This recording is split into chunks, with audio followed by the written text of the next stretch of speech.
A little update. We're on our way to EDSA to join yung ating mga kaibigan, mga kapatid na naroroon sa EDSA sa kasalukuyan.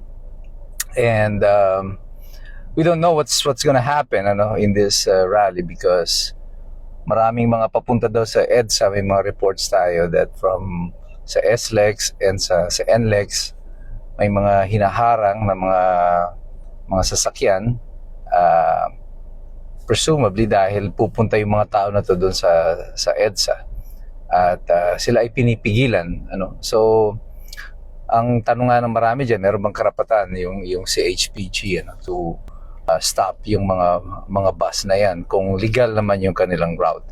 Ang tingin ko diyan, malamang ang ginagawa nilang dahilan na pagpigil doon sa mga bus ay wala silang mga permit or prangkisa kung ito ay mga bus lines, to go out of their bus lines at maging for hire kasi may mga certain permits pa po yan na nire-require.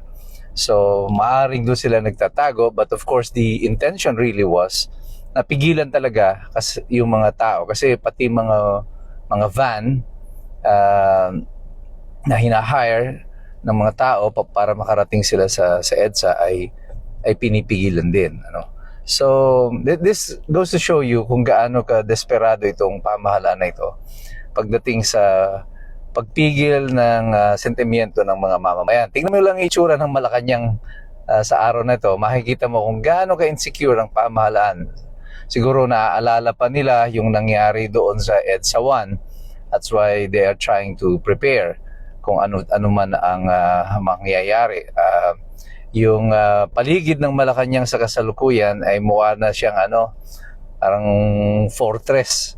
Wala pa lang doon sa CM Recto, doble-doble na yung barikada nila para talagang hindi makalapit yung tao doon sa Malacanang. So, but in reality, yung mga barriers na yan are useless kung totoong ito ay mangyayari bilang isang people power kagaya na nangyari noong 1986, even noong 2001 against kay Erap Estrada. But ano man ang mangyari, ako sa totoo lang, just to be honest with you, hindi po ako naniniwala na dahil dito sa pagrarally natin na to ay bababa na agad si Bongbong Marcos, unless something happens in the military. Masyado na po silang manhid sa pakiramdam ng mga mamamayan, at I don't think na yung mga rally na ito will make a difference to them. But at least alam nila ngayon, they have been put on notice. The people are no longer going to put up with this, na hindi lahat ng tao ay natatakot sa kanila. Hindi lahat ng tao ay tatahimik at hindi nalang kikibo sa kanilang mga pang-aabuso. Alam nating lahat, alam ng mga iskumbro kung anong ginagawa ninyo, kung paano nyo inaabuso ang aming mga karapatan. Pero ang mga mamamayan, hindi rin po yan titigil. Ang EDSA Revolution po noong 1986 did not happen with just one single rally. From 1983, simula nang namatay si Ninoy Aquino, at alam din ito ng mga dilaw, they should know this, na tuloy-tuloy ang mga kilos protesta noon laban kay Marcos hanggang natuloy na nga yung eleksyon, yung snap election noong 1985. Pero dinaya naman ng mga Marcos yung snap election. At pagkatapos dayain yung election, nag-collapse na yung piso, nag-kudeta na si Enrile, and then there was a people power revolution. Pagdating po doon kay noong 2001 naman, kay Erap Estrada, wala pong kudeta noon. Nauna po yung pagrarally ng mga tao before pumasok po ang mga military. When it became obvious that the people no longer supports si Erap Estrada, the military had no other option but to support the movement na nangyayari noon sa EDSA. And so Gloria Macapagal Arroyo was sworn in as president. So hindi po kinakailangan na magkaroon talaga ng kudeta agad bago kumilos ang mga mamamayan or military din, ano. Napakita na po yan sa kasaysayan dito sa panahon ni Arab Estrada na ang nauna at ang pinaka-importanting elemento nitong people power na to would be the people themselves.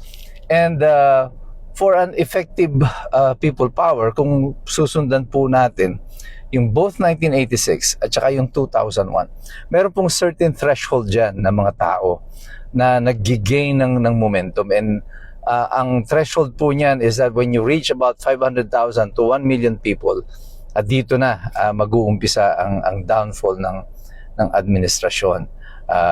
Is this something that is doable at the moment? I don't know. I really don't know. But it doesn't matter to us, kahit malayo po kami, we're still gonna go there. Kasi para sa ating mga mamamayan, it's not the certainty of victory or the lack of opposition na dapat nagsasabi kung tayo ay kikilos laban sa mga diktador, laban sa mga nang-aabuso ng kapangyarihan, sa mga magnanakaw dito sa ating lipunan. Ang nagdidikta niyan ay ang ating sariling konsensya. Kung tayo ba ay mananatiling tahimik sa gitna ng walang habas na pagnanakaw, sa pag-violate ng ating mga karapatan bilang mamamayan. Sa tingin ko, dapat hindi. Dapat ang bawat isa sa atin, kahit na tayo ay sinisikil, dapat tayong magpahayag. Dapat tayong magsabi. Sapagkat ito lamang ang tunay na kapangyarihan ng ordinaryong mamamayan, ang kanyang tinig. Wala tayong baril, wala tayong puwersang militar. Ang meron lang tayo ay ang ating mga boses at obligasyon ng pamahalaan na pakinggan tayong lahat. At tayong lahat na mga nasa hanay ng mga nagmamalasakit pa hanggang sa kasalukuyan para sa tama at sa makatwiran, ay obligasyon naman natin na tayo ay sumali at makilahok dito. Kaya kung kaya po ninyo, everyone is being invited, just to be there, participate, be counted. Sapagkat tayong lahat, patuloy tayo dapat na nagmamasid, nakikilahok, nag-aaral. Sapagkat mahirap makialam ang taong walang alam. God bless you, God bless us all. Mabuhay ang Republika ng Pilipinas.